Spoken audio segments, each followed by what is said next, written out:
प्रतिवर्ष वैशाख मास शुक्लपक्ष तृतीया तिथि को अक्षय तृतीया दिवस रूपे पालन कराए। एही दिन एते शुभ अटे कि एही दिन में करा जाउथिबा जेकोसी शुभ कार्य दान पुण्यर अक्षय फल मिलता है।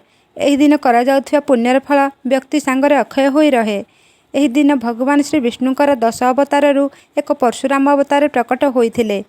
एही दिन प्रभु श्रीकृष्णकर प्रिय सखा सुदामा तांकर मित्र श्रीकृष्ण को खुदा भजा खुआइथिले, जहा बदल भगवान श्रीकृष्ण मित्र सुदामा को त्रैलोक्यर ऐश्वर्य प्रदान करथिले।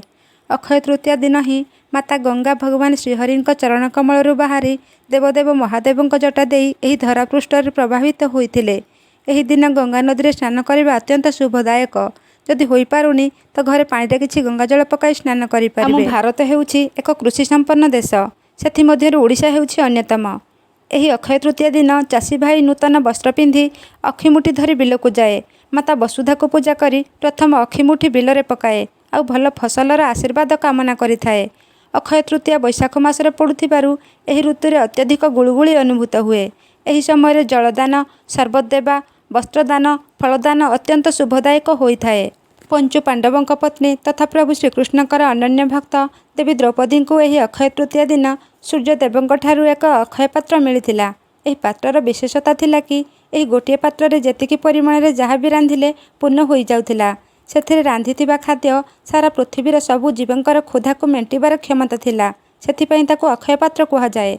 आम ओडिशार आराध्य ठाकुर महाप्रभु जगन्नाथ, बड़ ठाकुर बलदेव, देवी सुभद्रांकर रथर अनुकूल कार्य एही अक्षय तृतीया ठारू आरंभ करा जाए।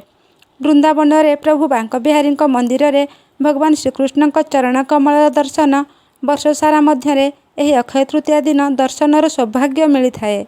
श्रीपाद माधवेन्द्र पुरी रे महाप्रभु को एही दिन प्रथमे चंदन लागि करिथिले। एही प्रकार चंदन यात्रार शुभारंभ एही अक्षय तृतीया दिन ठारू ही होइथाए। एही दिन सकाळु घर धुआपूजा करी शीघ्र स्नान करंतु। एही दिन भगवान नारायण माता लक्ष्मी को पूजा करंतु। नूतन वस्त्र लागि करंतु। धूप दीप नैवेद्य पूजार्चना करंतु। माना जाए कि एही दिन घर को जेकोसी जिनिस आनिब ताहा अक्षय होई रहिब।